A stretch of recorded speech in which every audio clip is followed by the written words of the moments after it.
Good evening, of course, depending from where you're hearing my voice from. I'm particularly glad and happy, of course, to make this audio.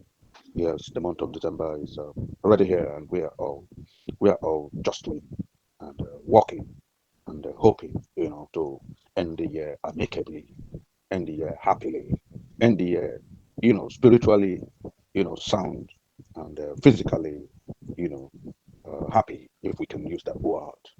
But listen, gentlemen, I just want to bring to our cognition that yes, the powers that be, the cabal thought, when they start taking Kanu down to Sokoto, will be the miss, will be the end, will be a punishment for him. Little did they know that they were very highly mistaken, because the attempt and the plan was James Omotosho, Justice James Kolawole Omotosho, convict this man, give him a life sentence, and throw him to where nobody would ever want to see him again. Because the intention was throw him to Sokoto State. It cost a whole lot of money, and the road is hazardous to get to Sokoto State. Nobody would want to see him. He will be buried in historical oblivion. Nobody will see him again, and of course, his life will be sorry. That was the hope and expectations of those of the cabal who threw him into Sokoto State Correctional Center, or if you like, Sokoto State Prison. Ladies and gentlemen, like the cat with 9 lives, which our Onyendro Nandi Kanu has become. The cat with 9 lives, he has continued to survive every attempt in his life. Every time there seems to be an attempt to quench his life, to delete him, or to make him suffer, you know, untold hardship. From nowhere, there's always a ray of light, a ray of hope that suddenly beams around him and turns everything around.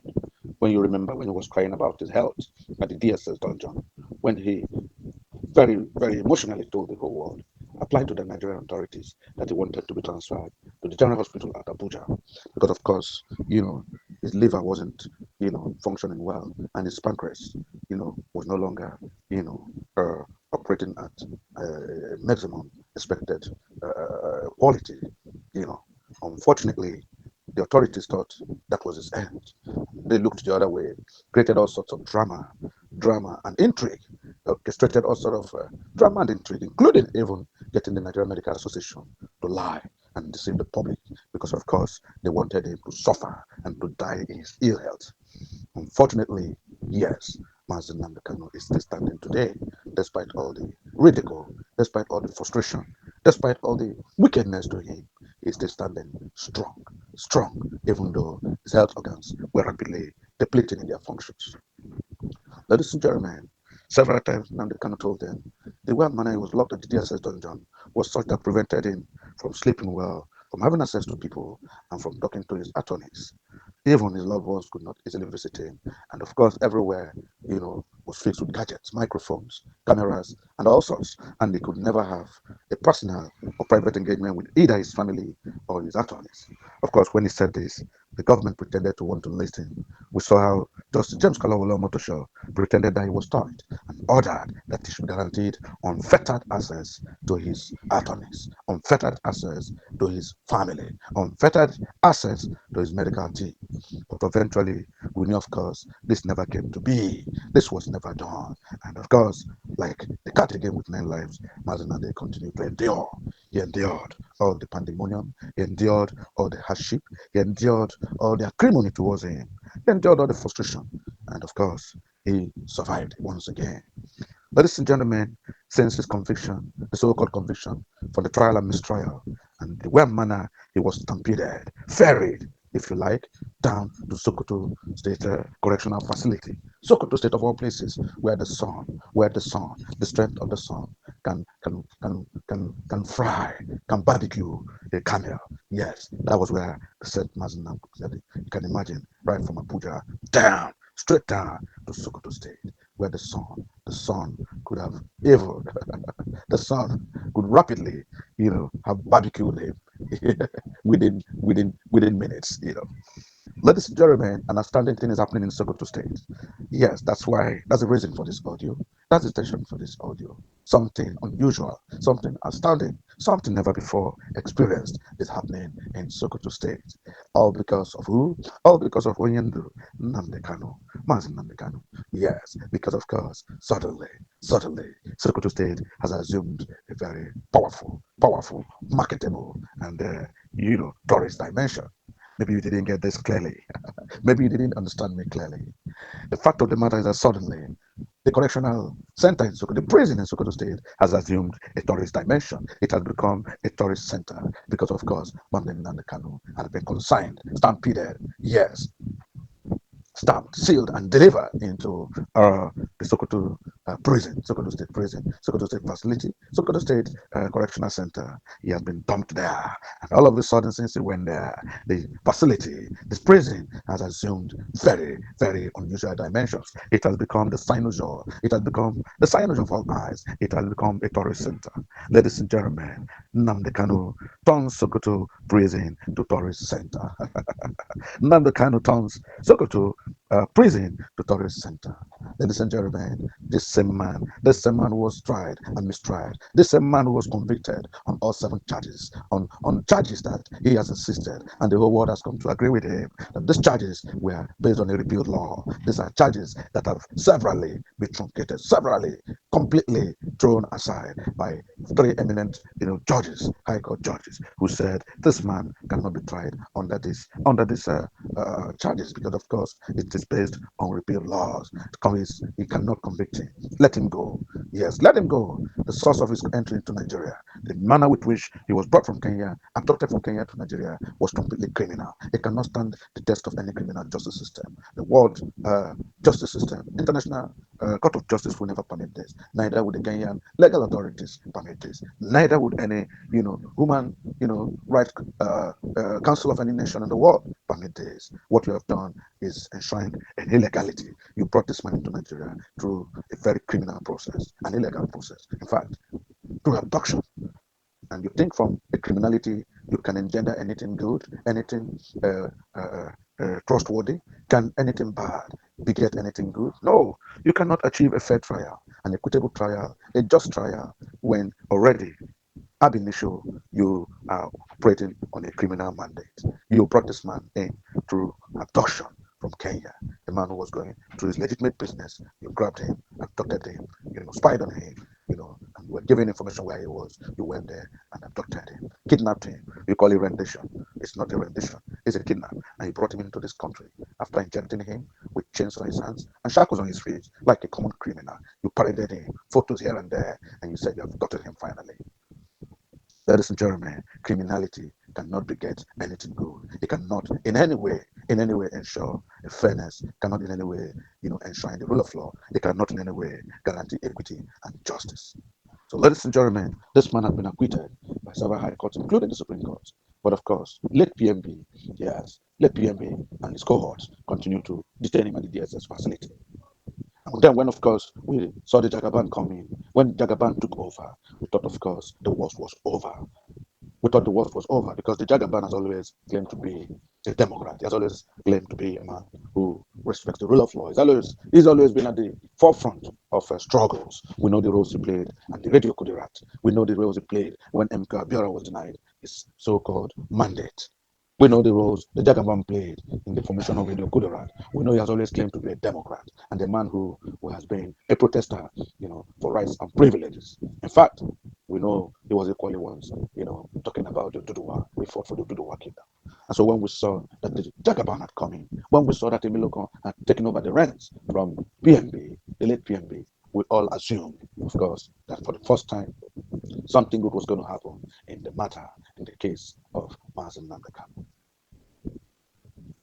Unfortunately, we didn't know even the Jagaban had an axe to grind with Nnamdi.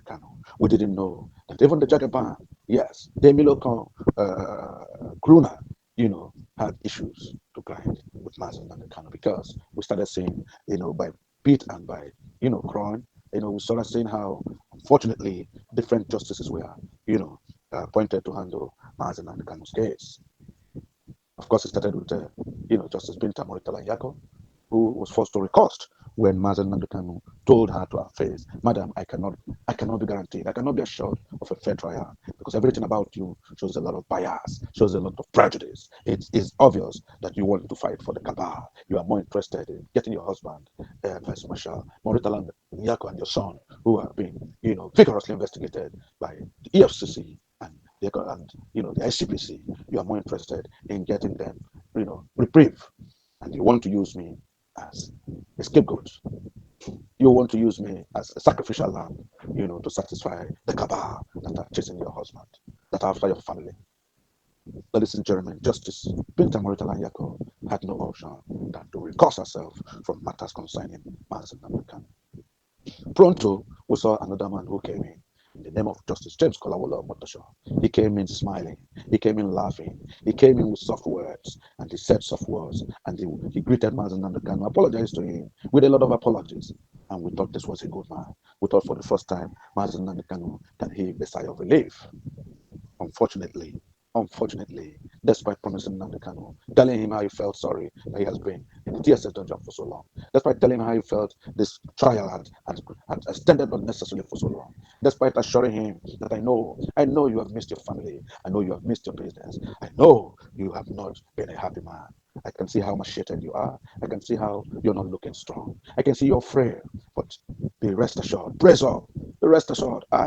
Justice James Kolawole Omotosho, I'm a man who is very much interested in the life after. Yes, at this stage of my life, I'm interested in the life after. I'm interested in how people view me when I'm gone. I'm interested in what footprints I leave in the sands of time. I'm interested of what people will say after I've gone. And therefore, I want to guarantee you, I want to assure you, if you behave yourself, if you comport yourself, if you agree with me, we'll have a peaceful time in this court. We'll have an accelerated court hearing, and I assure you, justice, fairness, and equity will prevail. The rule of law must be observed. I don't care who is after you. I don't care who has accused you. My own is to be an unbiased umpire. I will be the judge, and I will judge you based on the rule of law. Ladies and gentlemen, like I said, we were all swayed away. We were carried away by, the rhetorics of this gentleman, George. We were carried away by his mien. He appeared to be a calm, loving, easygoing fellow. And of course, we thought he was speaking with all honesty of purpose. We believed him. We believed him at that point. We never knew, of course, that that was a smokescreen. We never knew, of course, that we were dealing with a wolf in sheepskin.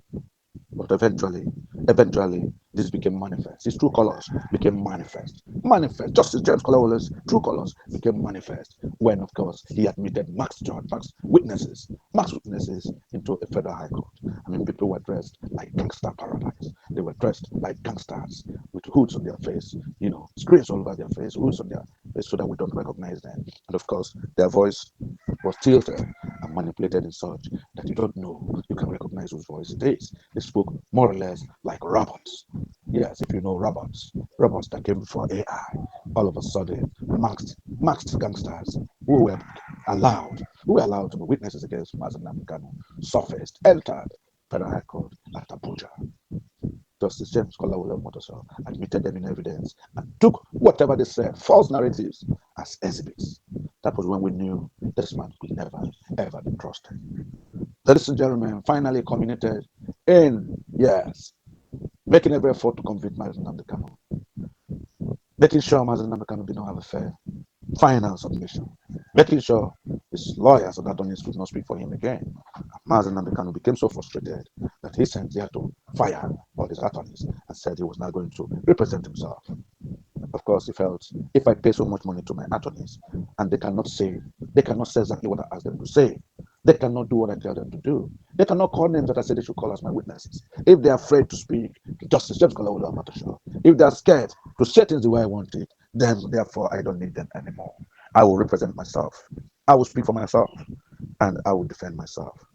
Ladies and gentlemen, to cut the long story short, Mazen Namdekan defended himself. While he was trying to defend himself up to the final submission, Justice James Kolawole Omotosho brought out every gimmick in his possession, every power that he had, that culminated in making sure Namdekan was taken out of the court by the DSS workers. He was arrested, taken out of the court, pushed out of the court if you like, frustrated out of the court if you like, just to make sure James Kalawala Motoshaw eventually had the opportunity to make his pronouncements, read his judgments, a script that appeared to have been written months and months ago.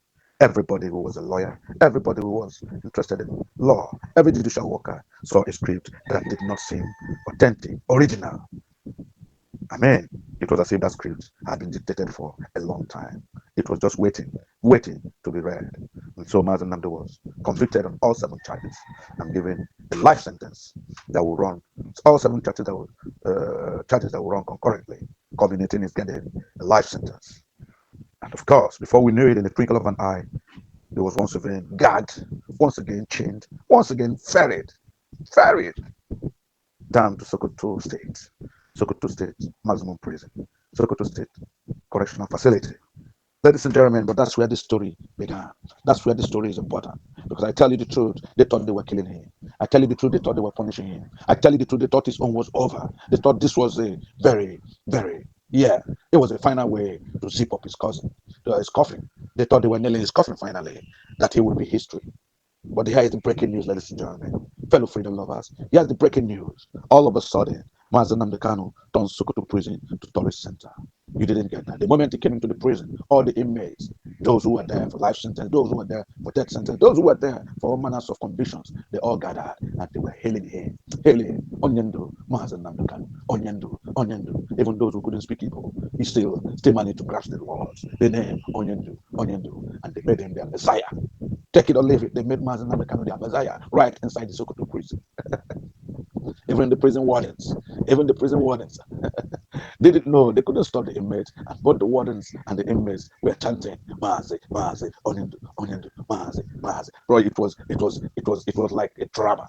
It was totally an anticlimax to what Justice James Kolawole Motoshaw and the Kapa that he was working with. It was completely beyond what they expected, because they had thought this would break him psychologically. They had thought this would finally nail his coffin. They had thought, yes, IPOB will be a thing of the past. When he lands at the hot temperature of Sokoto State, when he gets to the high walls of the prison facilities, he will die, he will crumble, and he will beg for mercy. Ladies and gentlemen, they were humbled, very humbled. Justice James Kolawole Motoshaw, Chief Justice of Nigeria, all those who orchestrated his arrest, all those who orchestrated this trial and mistrial, all those who convicted him were shocked to their chagrin when they saw Mazen Kanu giving a royal reception at Sokoto Maximum Correctional Facility, royal reception by all inmates, royal reception by warders, royal reception by everybody who was involved. And Mazen Kanu walked in like the prince, like the king that he is. Onyendo Mazen Kanu became the prince of the Sokoto Maximum Facility. Ladies and gentlemen, it didn't end there. Of course, it can end there. Mazen Kanu, like I said, is a proverbial cat with 9 lives. You can kill it. Every attempt, he survives it. It didn't end there. Guess what? Ladies and gentlemen, since Mazen Kanu became a resident, an inmate of the Sokoto State Correctional Facility, the place has become a tourist center. Attorneys, great attorneys, lawyers are coming to visit him. Governors are coming to meet him. Governors are coming to pay homage to him. Traditional rulers are coming to have a glimpse of him and to give him succor and, of course, assure him of their support. Ladies and gentlemen, all manners of people have been coming to visit him. He has made the Sokoto State Maximum Correctional Facility, prison if you like. He has made it a tourist center. Every who is who is now coming, visiting one by one. Everybody is trying to do himself to be the first one who met him, to be the first one who saw him, to be the first one who shook his hands. The man they call an inmate, the man that was convicted for seven charges, who was given a life sentence, has become the cynosure of all eyes. You thought when they threw him to Sokoto State maximum prison, they thought he was going into oblivion. They thought it was the end of him. They thought, of course, nobody would be able to go there. They thought, of course, the terrain, the topography of Sokoto State would discourage any person. They thought the distance to get to Sokoto State, which is basically almost out of this country. Of course, they thought the heat, the temperature would discourage anybody who was interested to go. But as Yahweh's son that he is, as Yahweh's obedient son that he is, as a Biafra, with the Biafra DNA. Yes, we know we are survivors. We know the average Biafra man can make it anywhere in the world. It doesn't matter what they do to him. It doesn't matter if they give him 20 pounds. It doesn't matter if they treat him like a defeated person. It doesn't matter if they all conspired to create a genocide in our life. It didn't matter how many of us, how many millions were killed between 67, 68, 69, 70. It didn't matter. Biafrans are survivors. Biafrans are survivors. All we need is let there be life in us. No, a modicum of life. And we blossom. We blossom like the mustard seed. Very tiny seed. But when it grows, it becomes a gargantuan tree. Massive in the forest. Massive anywhere. The king of the trees. That's what the Biafran is. That's what Mazen Kanu has become. Mazen Kanu has made Sokoto prison, to become a tourist center. Every who is who is coming there. In fact, I'll give you this funny aspect of it. The last person who visited was Governor Lex Oti of Abia State. When he came to Nnamdi Kanu, he assured him of his support. He assured him that, listen, this is not the end. We know this is the beginning of greater things to come. Life sentence or no life sentence. We know you're not a terrorist. We know your convictions are not valid. We know it's just a matter of time. And justice will be declared on you. As if it's not finished. Governor Oti went to visit. He went to visit this Sultan of Sokoto. Yes, he went to visit the Sultan of Sokoto. During that visit to the Sokoto Correctional Facility. Yes. And when he visited the Sultan of Sokoto, guess what? Ladies and gentlemen, when he visited the Sultan of Sokoto, guess what? The Sultan of Sokoto wants to turban Nnamdi Kanu in Sokoto. He told Alex Oti, I'm going to turban him. He's now my subject. I'm going to turban him because he's now part of my caliphate. Maybe you just want to hear this. Let's just read this and see how it is. Let's see how it is. Yes. It's not just enough. Mazen Nnamdi cannot become a cat with 9 lives. And I tell you the truth, he's a survivor. He's going to shame all those who thought they could laugh over him. Just listen to this, ladies and gentlemen. It will blow your mind. His Eminence, the Sultan of Sokoto, Alhaji Muhammadu Sayyid Abubakar III, has indicated an intention to confer a traditional turban in honor on the detained leader of the indigenous people of Biafra, IPOB, Mazen Nnamdi Kanu. Yeah. This remarkable revelation came to light during a visit by the governor of Abia State, Dr. Lex Oti, OFR, to the IPOB leader at the Sokoto Correctional Center earlier on Sunday. Governor Oti, who undertook the significant trip to Sokoto State, shared details of his private discussions with the Sultan regarding Kanu's protracted detention. According to the governor, the Sultan, a foremost national figure and spiritual leader of Nigerian Muslims, is aligned with the push for Kanu's freedom and the de-escalation of national tensions. On a lighter note, Governor Oti informed Kanu during the visit, quote, the Sultan of Sokoto told me that you are now his subject and he was going to turban you. This statement reportedly elicited loud laughter from the IPOB leader, making a rare moment of levity in his ongoing legal ordeal.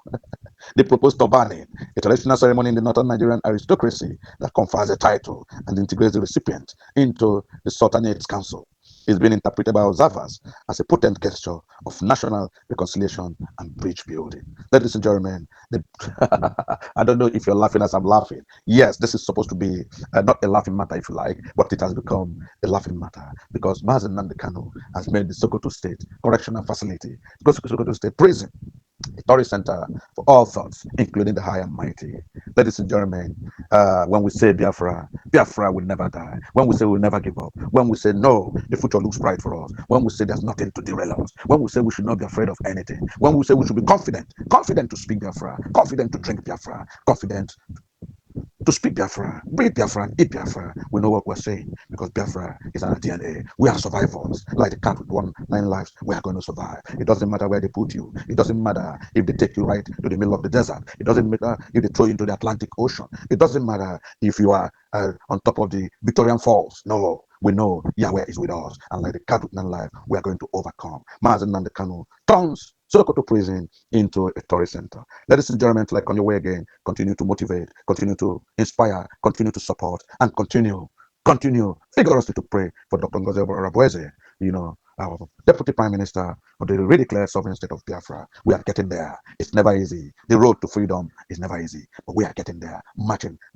a step at a time. Gradually, we're getting there. And it's going to be a case of forward ever, backward never. It doesn't matter how many Simon ever the jail in Finland. It doesn't matter how many Nnamdi Kanus they send to Sokoto. We are winning. And we are hitting our promised land. It's just a matter of time. Our international supporters are vigorous, yes, mighty, and we know we shall overcome. God bless you. God bless every Biafran. God bless you all. We have tried to live a Nigeria designed by Great Britain and handed to us. We have found it difficult to live in that Nigeria. We have fought a civil war, killed so many people, and still we have the same problems reoccurring. Perhaps the time has come to revisit the very foundations of Nigeria.